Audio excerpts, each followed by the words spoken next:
Chapter 6, Moonlight Madness. I waited until the school was completely quiet. No students, no teachers, no Mr. Morales. Then I got busy because I had a lot of work to do. Big work for a small hamster. First, I took the Moonlighters Club clipping out of my notebook.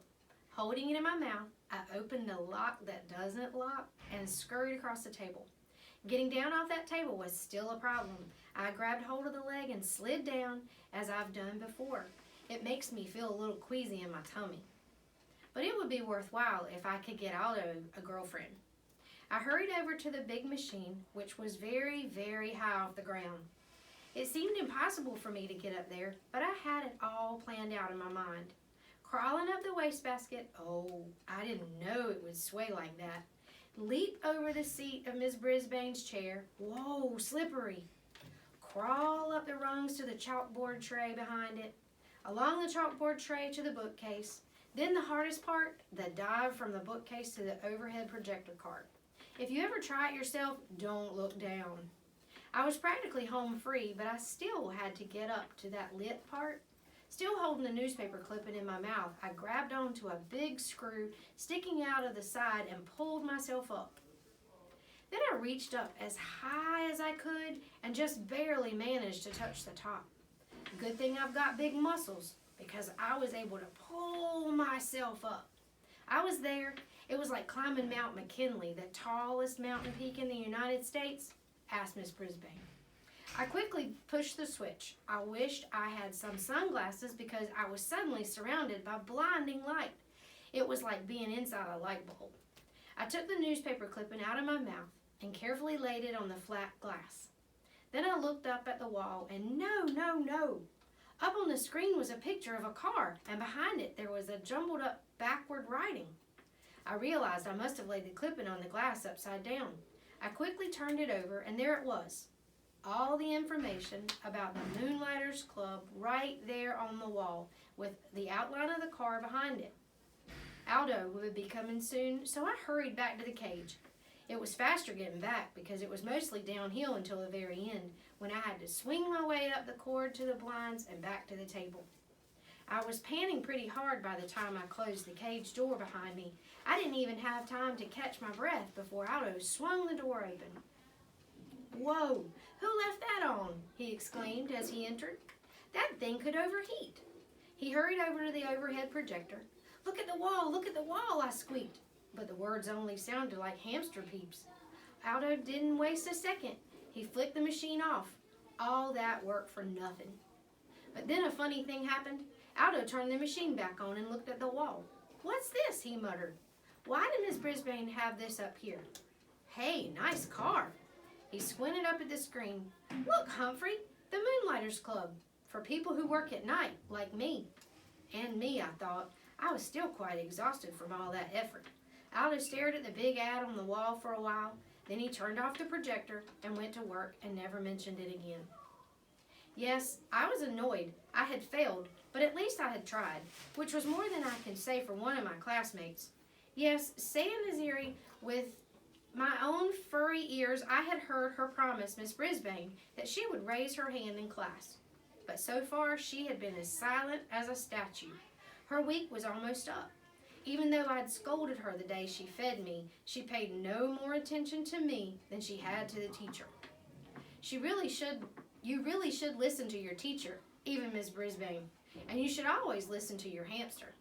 I was worried about Aldo and Saya, but I have to admit, my journey had been so tiring that, nocturnal or not, I slept soundly the rest of the night. The next day began in a very surprising way. "I have something to share with you all," Miss Brisbane announced. She held up a postcard with a picture of colorful parrots perched in lush green trees.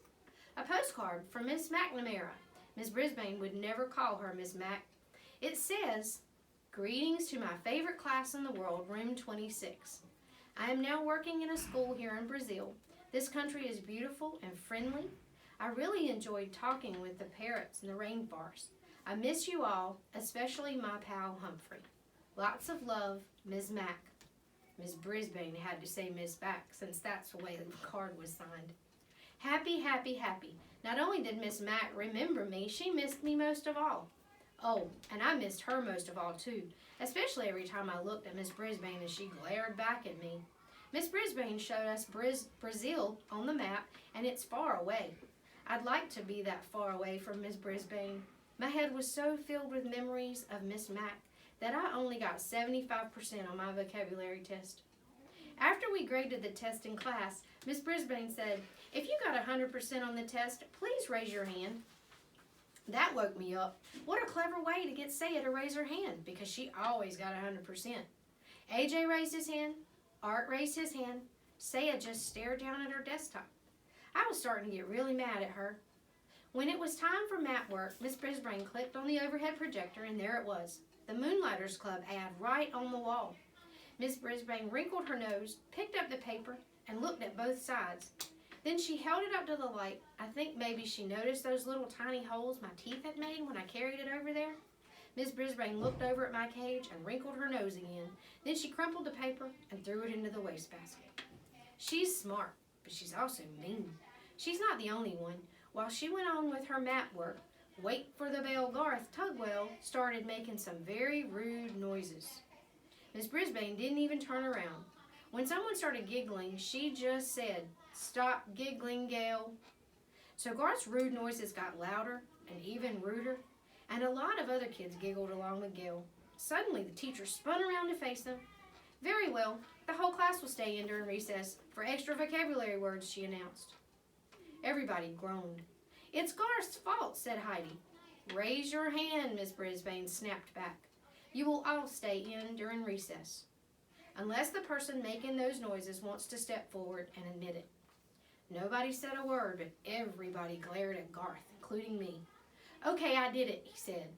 "Raise your hand," Heidi whispered loudly. "Very well, Garth. You, Heidi, and Gail will stay in during recess," the teacher said firmly. Heidi and Gail protested until the bell rang, but all three of them stayed in during recess.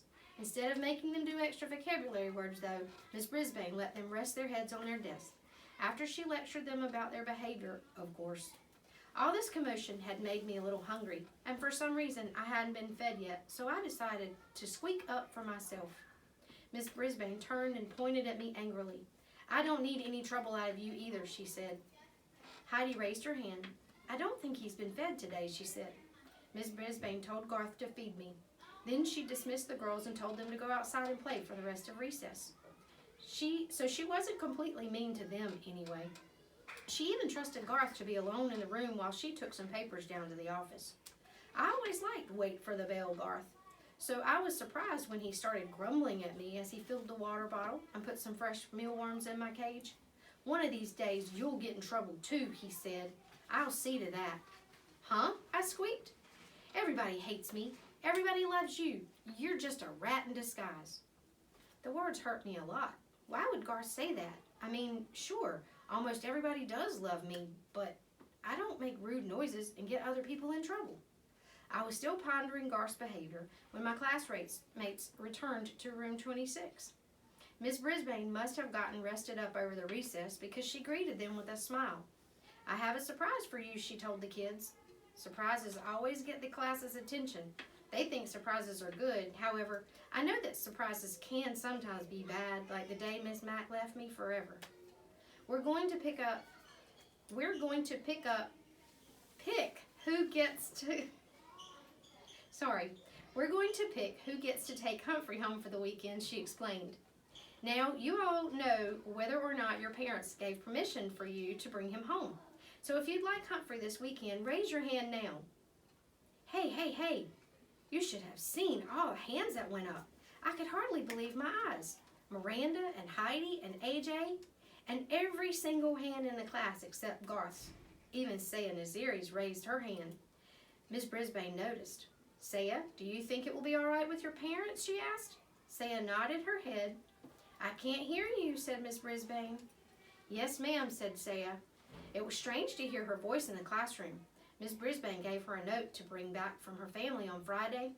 I napped the rest of the afternoon, but whenever I woke up and glanced over at Saya's desk, I saw her doing something I'd never seen before. Smiling.